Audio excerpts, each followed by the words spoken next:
बिस्मिल्लाहिर्रहमानिर्रहीम, अस्सलाम वालेकुम। आप देख रहे हैं आज आयशा एहतशाम के साथ प्रोग्राम का बाकायदा आगाज़ करने से पहले एक खबर जो अब से कुछ देर पहले ही हमें मौसूल हुई और उसके हवाले से बिल्कुल हम जानना चाह रहे थे। चौधरी एतजाज़ एहसन साहब ने हमें ज्वाइन किया, पाकिस्तान पीपल्स पार्टी के सीनियर रहनुमा हैं और वो खबरों में भी हैं, सोशल मीडिया पर जो हैं उनके हवाले से कुछ खबरें गर्दिश कर रही हैं उनकी ट्वीट्स को लेकर। और चौधरी साहब बहुत वेलकम कहेंगे आपको शो में, लेकिन आपके पास आने से पहले मैं वो ट्वीट्स अपने व्यूअर्स के साथ शेयर करना चाहूँगी और अपने प्रोड्यूसर्स साहिबान से कहूँगी कि उसको ज़रा टीवी पे भी हमारे व्यूअर्स के लिए दिखाएगा।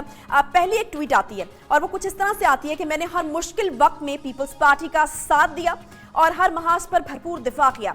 पीपल्स पार्टी के साथ अपनी जिंदगी का एक पूरा हिस्सा गुजारा और अपने से आधी उम्र के बच्चे को चेयरमैन तस्लीम किया, मगर इस मुलाकात के बाद मेरा दिल बहुत मायूस हो चुका है। मैं जल्द ही प्रेस कॉन्फ्रेंस करने का इरादा रखता हूँ। फिर दूसरी ट्वीट आती है जिसमें यह लिखा जाता है कि मैं इस इत्तेहाद के बाद अपने सियासी मुस्तकबिल का फैसला कुछ ही दिनों में कर लूंगा, क्योंकि मैं इस इत्तेहाद का हिस्सा बिल्कुल भी नहीं बनना चाहता। पीपल्स पार्टी का सबसे पुराना कारकुन हूं, मगर इसका मतलब हरगिज नहीं कि मैं चेयरमैन के गलत फैसलों पर भी दिफा करूंगा। तीसरी ट्वीट आती है जी, जो ताकत अवाम के वोट में है वो किसी दूसरी चीज में नहीं हो सकती, तो आम अवाम ही इस चीज का फैसला करे कि मुझे किस पार्टी में होना चाहिए। और फिर उसके नीचे 3 ऑप्शंस होते हैं, पाकिस्तान पीपल्स पार्टी, पाकिस्तान तहरीक इंसाफ और पाकिस्तान मुस्लिम लीग नून। चौधरी साहब बहुत शुक्रिया एक बार फिर से हमें प्रोग्राम में ज्वाइन करने के लिए। ये एक ऐसी खबर है जिसने सियासत के ऐवानों में काफी जो है वो हलचल मचा रखी है कि एतजाज़ एहसन साहब क्या अपनी वो पार्टी छोड़कर जा रहे हैं जिसके लिए उन्होंने इतनी कुर्बानियां दी, एक पूरा करियर बहुत सालों पर मुहित आपका इस पार्टी के साथ। क्या समझा जाए इन ट्वीट्स को, क्या माजरा है? 2 बातें मैं शुरू में ही कह दूं, अगर आप मुझे देख रख रही होती तो थोड़ा सा मैं परेशान भी हूं और थोड़ी सी मुस्कुराहट भी मेरे चेहरे पे है। और वो ये है कि पहली बात तो ये कहूं कि मैं कोई पीपल्स पार्टी को हरगिज नहीं छोड़ रहा, तो कोई ऐसा ये बिल्कुल गलत तासुब दिया जा रहा है। दूसरी बात मैं पहले ही कह दूं कि ये ट्वीट जाली हैं। बड़े अरसे से मुझे ये बड़ी मुश्किल पड़ी हुई है और पहले बहुत ज़्यादा ये वबा फैल गई थी 2 साल पहले कि ये ट्वीट मेरे नाम की ट्विटर अकाउंट बना के और जो इतनी सैकड़ों ट्वीट आती थी, ये पता नहीं ये सोशल मीडिया क्या कर रहा है, अपनी नाक को खराब कर रहा है बाय फेक न्यूज। मैंने आयशा बिल आखिर एक अपना अकाउंट बनाया है जिससे मैंने आज तक सिर्फ एक ट्वीट की है, एक ट्वीट, और वो भी मैंने ट्विटर पे सबको बताया ये मेरी भाई पहली ट्वीट है। अच्छा। और मुझे नहीं खबर ये कहाँ पहुंचेगी, कैसे पहुंचेगी, एक टेस्ट ट्वीट, मैंने कोई ट्वीट नहीं की। और वो ट्विटर अकाउंट मेरा है द रियल एतजाज़। मैं तंग आ गया फेक अकाउंट फेसबुक पे और फेक अकाउंट ट्विटर पे ये साफ करवा के सर्वर से जो main provider of the service है उनसे, वो मेरा बेटे भी मेरे कुलीग भी हर हफ्ते में 2-3 साफ करवाते थे, ब्लॉक करवाते थे। और फिर आखिर मैंने ये बना के द रियल एतजाज़ ये ट्विटर अकाउंट है मेरा। अगर इस पे से कुछ आए तो वो मेरी जानिब से है और मैंने कोई ट्वीट नहीं की। और ये सब जाली ट्वीट्स हैं कि मैं ये दिल बर्दाश्ता हो गया हूँ, मैं ये हो गया हूँ, मैं वो हो गया हूँ। सही है। मुझे इख्तलाफात जो मेरे होते हैं पार्टी के अंदर, वो पार्टी के अंदर ही होते हैं। मैंने बाहर कभी उनका इजहार नहीं किया। और इख्तलाफात पर खानदानों में भी होते हैं, पार्टी में भी होते हैं और अपनी राय का मैं मालिक हूँ और मेरी राय को अप्रिशिएट भी किया जाता है, मुनफरिद राय को पार्टी के अंदर बहुत। ठीक है। अच्छा एतजाज़ साहब, जैसे कि आपने कहा कि आपने सिर्फ एक ट्वीट किया है, द रियल एतजाज़ एहसन के नाम से आपका ट्विटर अकाउंट है। बिल्कुल वो हम कोशिश करेंगे कि अगर हम दिखा सकें तो वो दिखा दें ताकि मजीद जो कन्फ्यूजन है वो पैदा ना हो। तो लोग एतजाज़ साहब आपको सुनना चाहते हैं, आपकी राय को सुनना चाहते हैं और यकीनन आपकी गैर मौजूदगी का फ़ायदा जो है वो किसी ने इस तरीके से उठाया। आपको लगता है कि कोई इसके पीछे कोई मकसद हो सकता है जिसकी वजह से इस तरह की हरकतें करने की कोशिश की जा रही है, या ऐसे ही आपको लगता है कि कुछ फारिग लोग हैं जिनको और कोई काम नहीं मिलता तो वो इस तरह की हरकतें शुरू कर देते हैं? नहीं, ये तो सोची समझी सी बात है। अच्छा। और पीपल्स पार्टी को नुकसान पहुंचाने की बात है। पीपल्स पार्टी, मैं जब तहरीक चला रहा था, लीड कर रहा था तहरीक, एक भरपूर तहरीक, और वो परवेज मुशर्रफ को उस तहरीक की वजह से निकलना पड़ा, जाना पड़ा, اس کے بعد میری پارٹی کی حکومت تھی اور میری پارٹی کے صدر تھے، ان سے میں ملتا بھی رہتا تھا، ان سے میں منت اور اختلاف بھی کرتا تھا بحالی ججوں کی بحالی پہ، پر میں نے اور جلسوں کو وکیلوں کے جلسوں کو خطاب بھی کرتا تھا اور وہاں یہ کہتا تھا کہ بھئی پیپلز پارٹی میرے اندر ہے، میں تو پیپلز پارٹی میں ہوں اور پیپلز پارٹی میرے خون میں ہے، تو اس لیے اس کو چھوڑنے کا کوئی موت نہ، میری عائشہ عمر ہے، آپ تو بچے ہیں، نوجوان ہیں، میری عمر پہ اب اگر کوئی پارٹی چھوڑنی یا بدلنی تو کوئی اتنا اچھا کام نہیں ہے. جماعتیں خاندان کی طرح ہوتی ہیں، ایک عمر گزری ہے اس کے ورکرز کے ساتھ، پیپلز پارٹی کے ورکرز کے ساتھ میں نے جیلیں کاٹی ہیں، میں تھانوں کے فرشوں پہ سویا ہوں، ٹھنڈے فرش پہ، پیپلز پارٹی کے ورکرز کے ساتھ میں نے لاٹھیاں کھائی ہیں، میں نے ٹیئر گیس کا مقابلہ کیا ہے، پتھر کھائے ہیں، وہ پولیس مقابلوں میں گئے. ٹھیک ہے جی، بہت بہت ہی خوبصورت بات ہے اعتزاز حسن صاحب جی. یہ تھے ریئل اعتزاز حسن جو واقعی ہی ریالٹی کی باتیں کر رہے تھے اور ریئل باتیں کر رہے تھے، اور ایک وفاداری کا ایک بار پھر سے انہوں نے ثبوت دیا اور اس عزم کا اعادہ کیا کہ وہ پیپلز پارٹی کو جو ہے وہ کبھی نہیں چھوڑنا چاہ رہے. تو اعتزاز حسن کے جو فینس ہیں یا پھر پیپلز پارٹی کے جو لوگ ہیں جو چاہتے ہیں کہ ان کی پارٹی میں ہمیشہ رہیں، ان کے لیے بھی یہ تھا کہ ان کو پریشان ہونے کی ضرورت نہیں. یہ ٹویٹس جو ہیں اعتزاز حسن صاحب خود کہہ چکے ہیں کہ یہ فیک ٹویٹس ہیں. بہت شکریہ اعتزاز حسن صاحب پروگرام میں ہمیں جوائن کرنے کے لیے. اب میں بات کرنا چاہوں گی ایک سندھ اسمبلی میں مچی ہوئی ایک ہنگامہ رائی کی، اس کے حوالے سے ایک بات کروں گی، ایک کچھ ویژولز میں آپ کو دکھانا چاہوں گی، اس کے بعد پھر اس کو ہم شروع کریں گے. ایک بریک لیتے ہیں، بریک کے بعد آ کر اس کا آغاز کرتے ہیں. ہمارے ساتھ رہیے.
ہیں آپ کو ایک کہانی، اور اس کہانی میں ہوتا کچھ یوں ہے کہ عوام کو تبدیلی کا خواب دکھایا جاتا ہے. جب عوام نے تبدیلی کا خواب دیکھا تو اسے عمران خان کی جماعت تحریک انصاف کی حکومت. جب سردیوں میں بھی لوڈ شیڈنگ ہو گئی، وزیر اعظم نے کہا میرے پاکستانیوں گھبرانا نہیں.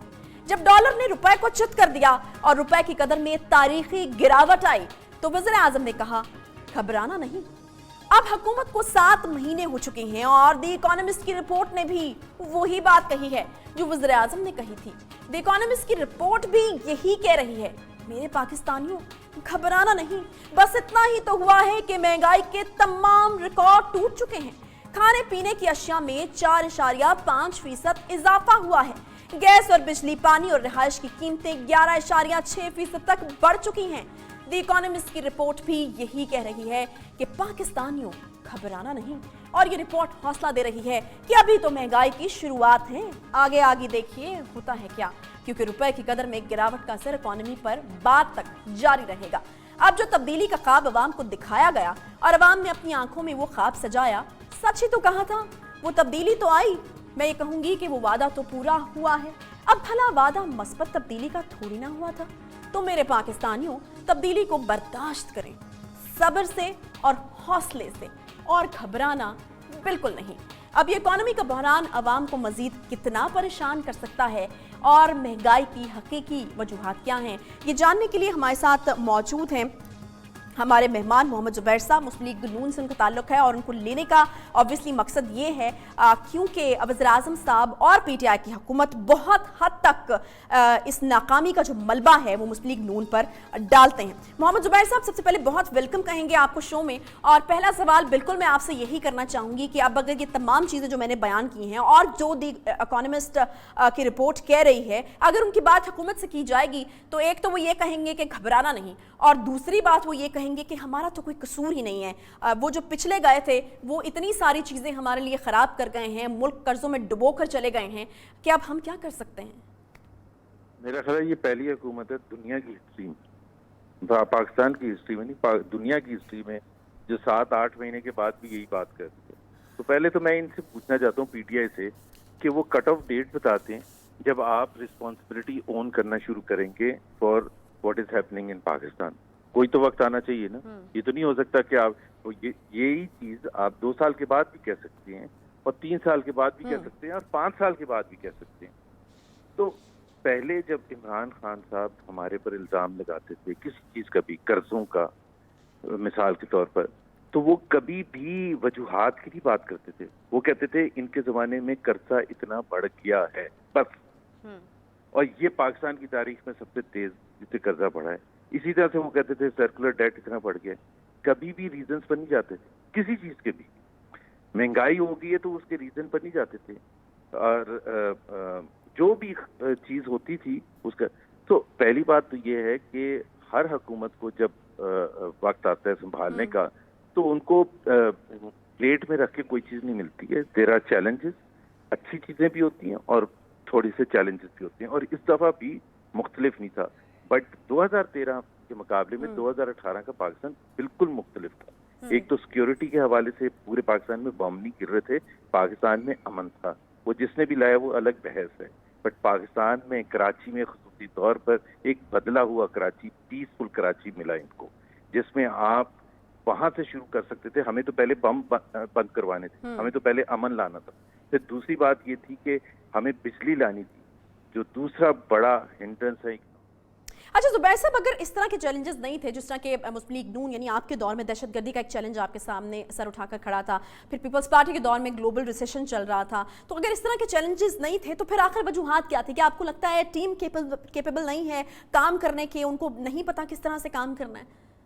आसान होता है ये देखना। पहले जब आप ऑपोजिशन में थे तो आप हुकूमत पर इल्जामात की बौछार करते थे, अब आप हुकूमत में आ गए, आपकी रिस्पॉन्सिबिलिटी बढ़ गई है, तो आप पीछे मुड़ के कहते हैं देखें जी हम तो कर्जे इसलिए ले रहे हैं क्योंकि कर्जे हमने उतारने हैं। दूसरी बात यह है कि इनकॉम्पिटेंट टीम, इसके अलावा तो कोई मैं ये तो नहीं कहूँगा जो खान साहब कहते थे कि जी ये जानबूझ के पाकिस्तान को खराब कर रहे हैं। जानबूझ के तो कोई भी नहीं करता, लेकिन कॉम्पिटेंस का फुकदान है। और अगर आप पीटीआई के पहले से, इलेक्शन से पहले भी देखते अगर, तो अगर उस्मान बुज़दार पर या फयाज चौहान पर और इन जैसे लोगों पर, फवाद चौधरी पर और बहुत से दूसरे मैं नाम ले सकता हूँ, फैसल वाटा और ये सारे, अगर हम समझ रहे थे कि दुनिया की सबसे बेहतरीन टीम इन लोगों से आएगी। देखिए तमाम जो टीम के मेंबरान होते हैं, चीफ एग्जीक्यूटिव हैं सबसे बड़े प्रोविंस के उस्मान बुज़दार, सबसे बड़े प्रोविंस के, 12 करोड़ अवाम है, जाहिर है उनकी डिलीवरी भी तो शामिल होगी तो मीशत आगे बढ़ेगी। अगर उनको सप्लाई साइड इकोनॉमिक्स नहीं पता होगी कि मार्केट टू फॉर्म का तरीक़ेकार कैसे होता है, तो फिर अफरात ज़र बढ़ने में तो वो कंट्रीब्यूट करेंगे ना, और भी दूसरी चीज़ों में डेवलपमेंट प्रोजेक्ट्स और दूसरी चीज़ें। सो एक तो ये है कि तैयारी बिल्कुल नहीं थी, कोई तैयारी नहीं कि हमने किस तरह से माशी सूरत हाल को आगे लेके जाना है। तो जो अच्छी चीज़ें थी वो भी ख़राब हो गई। जीडीपी ग्रोथ बहुत अच्छा था, उसको भी ख़राब कर दिया। एग्रीकल्चर सेक्टर ग्रोथ ठीक थी, लार्ज स्केल मैन्युफैक्चरिंग ठीक थी, सर्विसेज सेक्टर ग्रोथ सही थी, अफरात ज़र कम था वो डबल हो गया, ग्रोथ रेट गिर के अब पता नहीं 5.8 से 3 और 4 के दरमियान क्या आएगा। तो जो चीज़ें चैलेंजेस थे वो थे डॉलर की कमी, वो बिल्कुल मैं मानता हूँ डॉलर की कमी। लेकिन डॉलर के हवाले से जैसा जुबैर साहब आपने बात की, तो ये भी तो आपकी हुकूमत पर इल्ज़ाम है ना, इसहाक डार के ऊपर ये इल्ज़ाम लगाया जाता है कि आर्टिफिशली उन्होंने जो डॉलर है उसकी कीमत को कंट्रोल किए रखा, और अब उसी की वजह है कि आज इतने मसाइल का सामना करना पड़ा है और एकदम से डॉलर की कीमत को इतना बढ़ाना पड़ा। नहीं, اس کی وجہ سے اکانومی میں بہت سے پازیٹیوز بھی آئے تھے. کوئی بھی اکنامک فیصلہ ہوتا ہے اس کے اپ سائڈ ہوتے ہیں اور ڈاؤن سائڈ ہوتے ہیں. کوئی بھی ایسا فیصلہ نہیں ہوتا جس کی صرف اپ سائڈ ہی اپ سائڈ ہو یا ڈاؤن سائڈ ہی ڈاؤن سائڈ. ایک تو افراد زر ڈائریکٹ کانسیکوینس تھا اس کا کہ جو آپ نے روپی ڈالر پیرٹی کو کنٹرول کر کے رکھا, تو ظاہر سی بات ہے جو ماسز ہیں, جو 90% ماسز پاکستان کے ہیں, ان کے لیے سب سے بہترین اکنامک ڈلیوری جو ہوتی ہے وہ انفلیشن ریٹ کو کم رکھنا.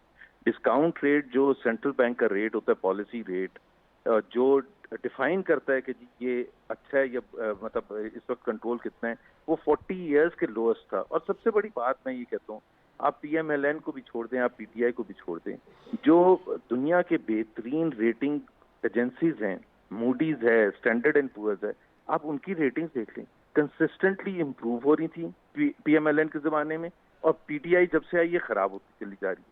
وہ تو ہمارے کنٹرول میں نہیں ہے نا. موڈیز جس طرح سے رینک کرتا ہے کہ جی نیگیٹو سے پازیٹیو آنا اور یہ ساری چیزیں. پھر اسٹاک مارکیٹ کا جو ایک پاکستان فرنٹیئر مارکیٹ میں تھا اس کو اپ گریڈ کر کے امرجنگ مارکیٹ میں لے کے جانے کا مطلب کیا تھا کہ اکنامک ڈائریکشن پازیٹیو ہے, اکانومی میں پازیٹیو نیریٹو آ چکا ہے, انویسٹرز واپس آنے شروع ہو چکے ہیں. تو بہت ہی ٹیکس ریونیو 1946 بلین تھا جب ہماری حکومت آئی تھی. ہم نے جہاں چھوڑا تھا وہاں ہم نے ڈبل چھوڑا تھا, اور تقریباً 4 سال جو تھا 20% گروتھ تھی اور سب سے کم گروتھ تھی 13%. اس وقت ٹیکس ریونیو گروتھ پچھلے 8 مہینے میں سلوئسٹ ہے 20 سال میں. 20 سال میں سلوئسٹ گروتھ ہے. یہ سب سے امپورٹنٹ اکنامک انڈیکیٹر. اس میں پی ایم ایل این کا کیا تعلق ہے؟ بالکل پنجاب میں یہ نیگیٹو میں جاری ہے. اچھا ریونیو آپ کیوں نہیں کلیکٹ کر رہے ہیں؟ اس میں پی ایم ایل این کا کچھ عمل دخل ہے؟ اسی مشینری سے ہم 20% کلیکٹ کر کے چھوڑ کے گئے ہیں کنسسٹنٹلی, اور اسی مشینری سے 20 سال کا سلوسٹ ریونیو گروتھ ہے. اسے کیا تعلق ہے پی ایم ایل این کا کہ جہاں سے چھوڑا تھا؟ آپ کی نکمہ ہے, آپ کی ٹیم کو آتا نہیں ہے, آپ کی ٹیم کو سمجھ. ٹھیک ہے, بہت شکریہ محمد زبیر صاحب. اور ان کی طرف سے یہی ایک الزام پی ٹی آئی پر کہ نااہل لوگ ہیں, کوئی تیاری نہیں تھی, ان کی ٹیم میں اتنی کیپیبلٹی ہی نہیں ہے کہ وہ چیزوں کو لے کر آگے چل سکے. پی ٹی آئی کے لوگ لگاتے ہیں کرپشن کا الزام اور ادھر سے لگتا ہے نااہلی کا الزام, لیکن عوام کس چیز کی وجہ سے زیادہ سفر کر رہے ہیں اس سوال کا جواب تو یقیناً انہی کے لیے چھوڑا جا سکتا ہے. لیکن یہ بھی ماننا پڑے گا کہ مسلم لیگ نون کے دور میں کافی حد تک چیزیں جو تھیں وہ کنٹرول میں تھیں, اور جو بے تحاشا قیمتیں بڑھی ہیں ایک دم سے, بجلی کی, گیس کی, اشیاء خورنوش کی, وہ کافی حد تک کنٹرول تھی اور عوام کے پاس ایک ریلیف بہرحال موجود تھا. اور یہ ریلیف پی ٹی آئی کی حکومت کو بھی یقیناً لوگوں کو دینا پڑے گا, نہیں تو وہ وقت دور نہیں جب لوگ جو ہیں وہ پی ٹی آئی سے کافی خائف ہو جائیں گے, کیونکہ ایک عام آدمی کے لیے اس کے گھر کا خرچہ چلنا, اس کے گھر کے بل جانا اور اس کے گھر میں 3 وقت کی روٹی پکنا جو ہے وہ بہت امپورٹنٹ ہوتا ہے. چھوٹا سا بریک لیں گے, بریک کے بعد واپس آئیں گے تو سندھ اسمبلی کی ہنگامہ آرائی ہوگا ہمارا موضوع. اس بریک کے بعد ہمارے ساتھ رہیے.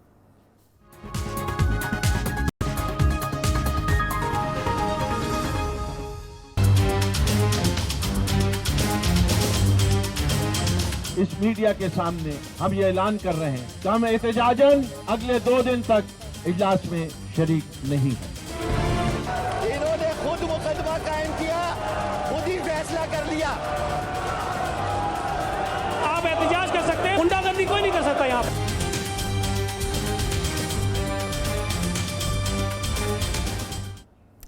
سندھ اسمبلی میں ہنگامہ آرائی, سندھ اسمبلی میں غیر اخلاقی زبان کا استعمال, سندھ اسمبلی میں اراکین کی ہاتھا پائی, سندھ اسمبلی مچھلی بازار بن گئی.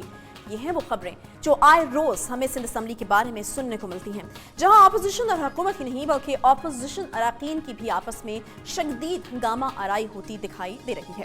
جہاں سندھ حکومت دعویٰ کرتی ہے کہ سندھ کی صوبائی اسمبلی پورے پاکستان کی تمام صوبائی اسمبلیوں میں سب سے زیادہ فعال ہے, اور جتنی قانون سازی سندھ اسمبلی میں ہوئی اتنی کسی بھی صوبے میں نہیں ہوئی.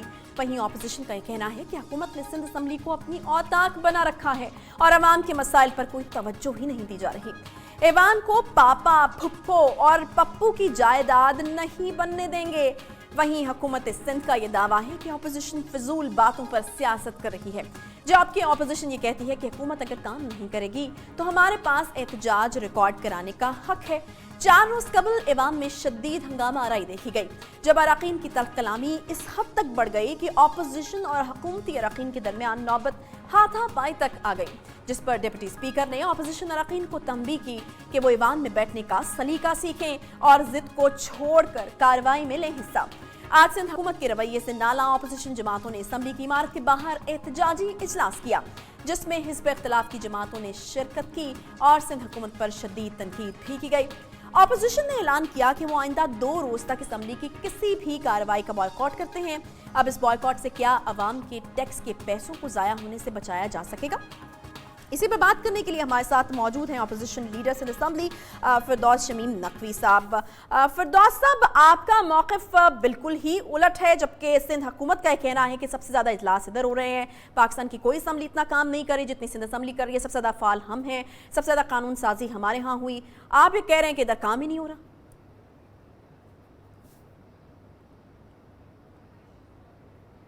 देखिए, जब लेट्स कम टू दिस, सबसे ज़्यादा इजलास सिंध में हुए, बिल्कुल हुए, मैं इसको डिनाई नहीं करूँगा कि अभी आप देखिए 6 जनवरी से लेके आज हो गई है मार्च का मिड मार्च, 80 दिन हो गए। और ये इजलास हो क्यों रहे हैं? सिर्फ इसलिए कि उन्हें डर है कि पापा पप्पू और पप्पू और चप्पू और उसके साथ साथ अब स्पीकर साहब यानी चाचू साहब, चाचू और उनके 6-7 वज़रा, ये सब लोग इस वक्त नैब ज़दा होते जा रहे हैं, GIT ज़दा हो रहा। ये नहीं चाहते कि ये ऐवान कभी प्रोरोग हुआ हो कि कहीं जरदारी साहब के अरेस्ट की बात आ जाए या मुराद अली शाह के अरेस्ट की बात आ जाए, इसलिए 80 दिन से ये इजलास चला रहे हैं। और इस इजलास का रोज़ाना का खर्चा 50 लाख से ऊपर का है। और इस इजलास में मैं चैलेंज के साथ पूरे मीडिया को कहता हूं, पीर का एजेंडा देख लें। ये जो गुजरी हुई पीर है, मंगल प्राइवेट मेंबर्स डे होता है, मंडे गवर्नमेंट का डे था, उसमें एक बिजनेस गवर्नमेंट का नहीं था, not a single business of the government. तो ऐसे इजलास को चलाना फाल असेंबली नहीं कही जा सकती।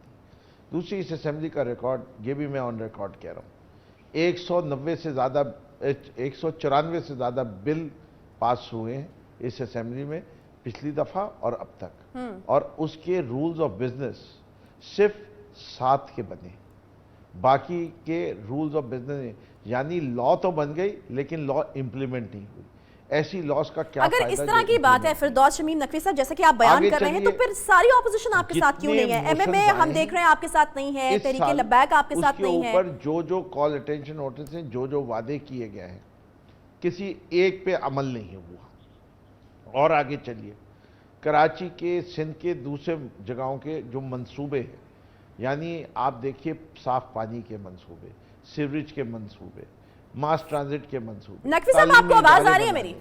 कोई चीज ऑन टाइम नहीं है, विद इन बजट। नकवी साहब, आप मुझे सुन सकते हैं क्या? उसके अंदर पैरा पे पैरा पब्लिक अकाउंट्स कमेटी यानी ऑडिटर बना के पब्लिक अकाउंट्स कमेटी को भेज रहा है, और पब्लिक अकाउंट्स कमेटी बकौल सेक्रेटरी असेंबली के, जो कि इन्हीं के मुलाजिम हैं, और chief secretary of the government of Pakistan को लिख रहे हैं कि पब्लिक अकाउंट्स कमेटी फाल नहीं है।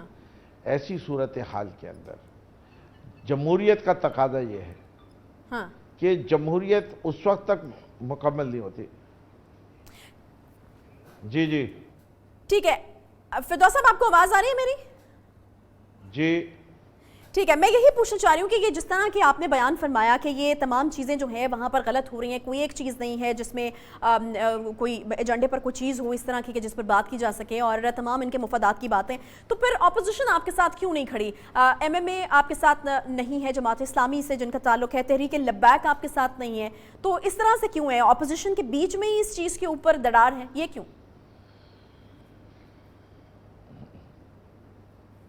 देखिए, ये कोलिशन गवर्नमेंट्स जो होती हैं वो बहुत सारी दफ़ा मुख्तलिफ पार्टीज़ की होती हैं। हमारा कहना ये है कि 65 अरकान जो हैं वो जॉइंट अपोजिशन के मेंबर्स हैं, जो GDA, MQM और PTI के हैं। MMA का 1 रुकन है और TLP के जो है वो 3 रुकन है। यानी इस पूरी उसमें इन लोगों ने कभी भी किसी वक्त भी जॉइंट अपोजिशन को सपोर्ट नहीं किया। यानी पहला मौका वो था जब स्पीकर का इलेक्शन था, इन्हीं ने वोट अपोजिशन के जॉइंट अपोजिशन के कैंडिडेट को नहीं दिया। फिर दूसरा मौका डिप्टी स्पीकर का था, उस पर भी नहीं दिया। फिर तीसरा मौका जो था वो लीडर ऑफ द हाउस के इलेक्शन पे था, उस पर भी नहीं दिया। ये 3 दफा तो डायरेक्ट ऑन रिकॉर्ड है, बिकॉज वो डिवीजन ऑफ द हाउस के जरिए वोट हुआ। चलो ठीक है नकवी साहब, तो फिर इसका ये मतलब है कि ईवान में बदमज़गी की जाएगी, क्योंकि आपके ऊपर ये इल्जाम है कि आपकी तरफ से बदमज़गी जो है वो की गई है। जो अब्दुल रशीद साहब हैं, सैयद अब्दुल रशीद साहब, वो भी ये कहते हैं कि मुझे जान से मारने की धमकी दी गई।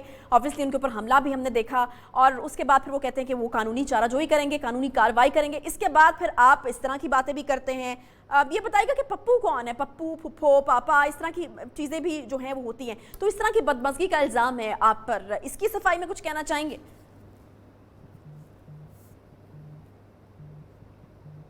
जी देखिए, पहली चीज़ तो ये है कि जब मैंने स्पीकर साहब को पिछले 4 माह से ये कह रहा हूँ कि अपोजिशन की बेंचेस से इन दोनों हजरात को आप ट्रेजरी बेंचेस की तरफ ले जाएं, और अगर आपकी ट्रेजरी बेंचेस के पास जगह नहीं है तो इन दोनों हजरात को एक अलहदा सीट दे दी जाए, और अपोजिशन को यूनाइटेड फ्रंट रो में जो अपोजिशन के लीडर्स हैं उनको एक साथ जगह दें। ये बीच में हमारे बैठे हुए हैं, हमने इस पे एतराज़ किया था, और वो इसलिए किया था, और जो लफ्ज़ मैंने इस्तेमाल किया था जिसको वो गाली कहते हैं, वो उर्दू का लफ्ज़ बगल बच्चा है। बगल बच्चा जो है ना कोई गाली है, वो सिर्फ ये कहते हैं कि वो किसी और के इशारे पे चलता है, और मैं समझता हूँ कि वो बशारा उर्दू की ज़रबुल मिसल के लिहाज से बिल्कुल मुनासिब ज़रबुल मिसल है कि वो पीपीपी के इशारों पे चल रहे हैं, उनकी अपनी सोच नहीं है, इसके अंदर कोई गैर पार्लिमानी अल्फाज नहीं। उसके ऊपर उन्होंने मेरे खिलाफ प्रिविलेज मोशन भी किया, और उसके बाद जो ज़बान इस्तेमाल वहाँ से हुई और हाथापाई हुई, उसमें उनका अपना भी बड़ा हाथ है। आप पूरी देख लीजिए, क्योंकि कैमरास कंट्रोल किए जाते हैं और एडिट किए जाते हैं हुकूमती पार्टी के से। चलिए ठीक है, ये तो खैर आपका मौक़िफ़ है ना फिरदौस शमीम नकवी साहब, लेकिन हमने सईद गनी साहब को भी बात करते हुए देखा, और उन्होंने कहा कि हम तो गवाह हैं इस चीज़ के, वो भी उन्हीं का साथ दे रहे हैं। जी आयशा, मुझे एक बात मुकम्मल कर। जी प्लीज। जी मैं वो तो गवाह देंगे ही, वो बगल बच्चा तंजीम जब मैंने कह दिया तो पीपल्स पार्टी तो किसी और का गवाह नहीं बनेगी ना, मेरे साथ तो नहीं करेगी। लेकिन नहीं, तो आप ये देखिए जमहूरियत मेरी का बात कत्ल सुने ना, हो रहा है। फिर उनको जरूरत क्या आप लोगों के साथ जमहूरी बैठने की? फिर निज़ाम का हुकूमत ही कत्ल हो ज्वाइन रहा है। कर लें जाके। मुकम्मल नहीं होती जब तक उसकी कमेटियां नहीं बनती, जब तक। जी तो फिर वो हुकूमत ज्वाइन कर लेना जाके, इतने ढके छुपे रहकर उनको क्या जरूरत है हुकूमत की हिमायत करने की? जी नकवी साहब, मैं ये कह रही हूँ कि फिर वो हुकूमत ज्वाइन कर लेना जाके, फिर इनके इतने ढके छुपे अंदाज में आप लोगों के साथ बैठने की हुकूमत का प्लान है ना, बीच में बिठा के दिखे। मीर जाफर और मीर सादिक का किरदार आपने नहीं देखा तारीख ठीक है, यानी आपने जो बगल बच्चा का इल्जाम लगाया आप अब भी उस पर कायम है। बहुत शुक्रिया। फिरदौस शमीम नकवी साहब हमारे साथ मौजूद थे। सिंध असम्बली में जो ये बदमज़गी है, लेकिन फिरदौस शमीम नकवी साहब अभी भी अपने पॉइंट पर मौजूद है। उनको ये लगता है कि ऑपोजिशन बेंचेस में बिठाकर उनको अपने साथ मिलाया गया है। दूसरी तरफ अब्दुल रशीद साहब भी कहते हैं कि कानूनी चाराजोई होगी। सूरत हाल काउंट किस करवट बैठता है ये तो वक्त ही बताएगा। एक छोटा सा ब्रेक लेंगे, ब्रेक के बाद वापस आएंगे। तो पाकिस्तान के लिए एक बड़ी खुशखबरी है, पाकिस्तानियों के लिए एक बड़ी खुशखबरी है। पाकिस्तान में पहली बार जिगर की पेवंदकारी कामयाब तरीके से हो गई है। डॉक्टर साहब जिनको ये क्रेडिट जाता है, जिनके सर ये सिरा सचता है, वो हमारे साथ मौजूद होंगे। एक छोटे से ब्रेक के बाद हमारे साथ रहिए।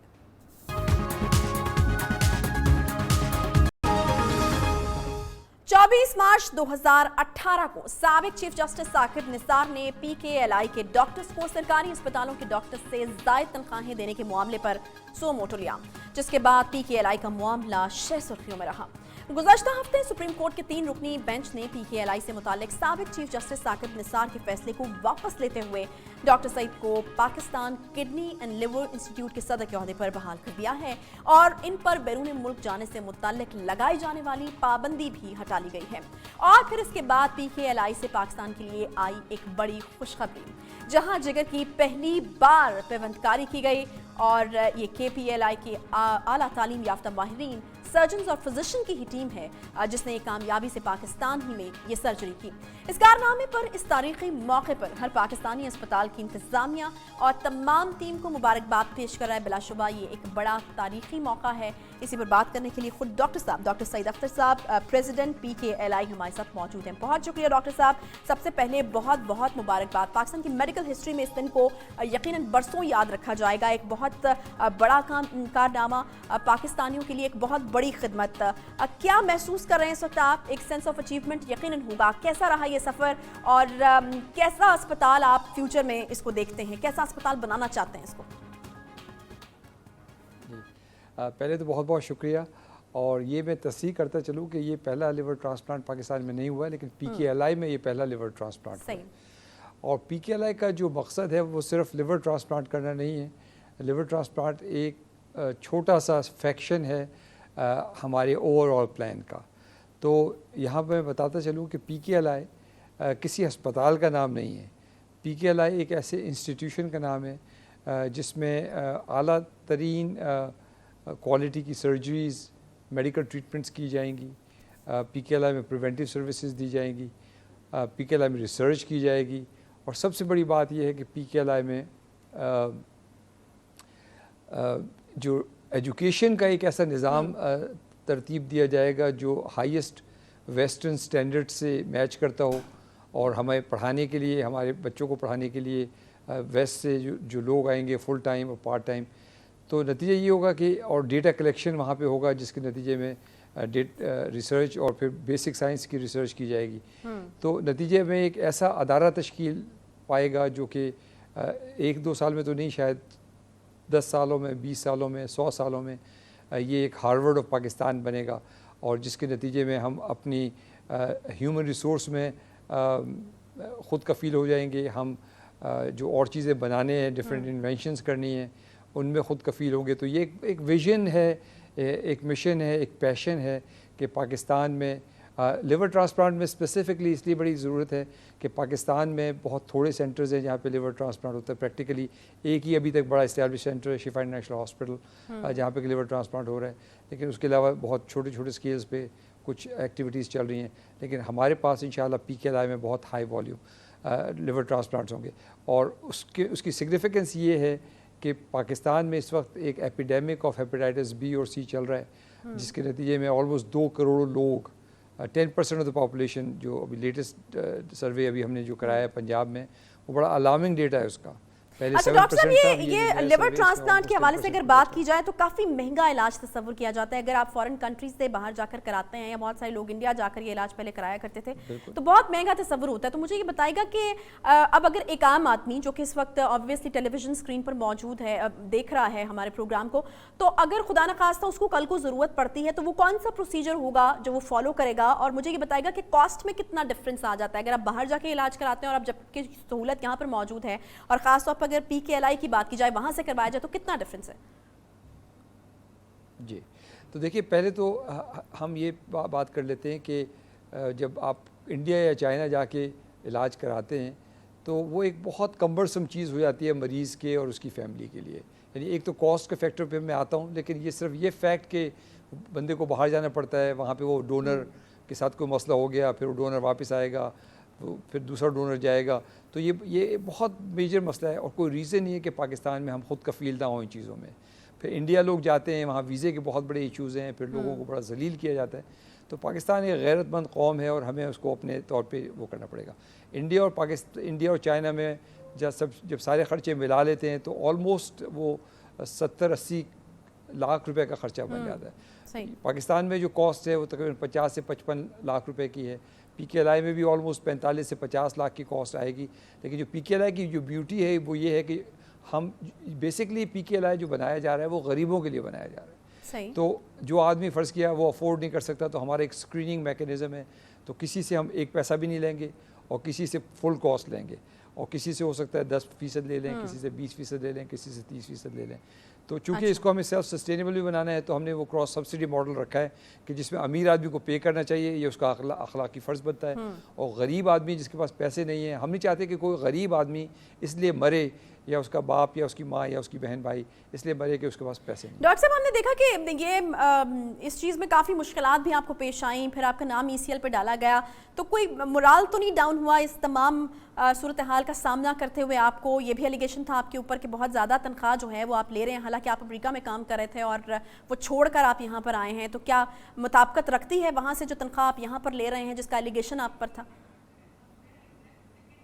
जी, असल में पहले ये बात का जवाब दे दूं कि मेरा मोरल का एंटायर ताल्लुक़ अल्लाह ताला की ज़ात से है, क्योंकि ये सारा काम हम अल्लाह की खुशनुदी की खातिर करें, तो अल्लाह के रास्ते में जब इंसान निकलता है तो मुश्किलात तो आएंगी उसके अंदर, तो उससे मेरा इवन जो वर्स्ट मोमेंट में भी अल्हम्दुलिल्लाह मेरा 1 सेकंड के लिए मोरल डाउन नहीं हुआ।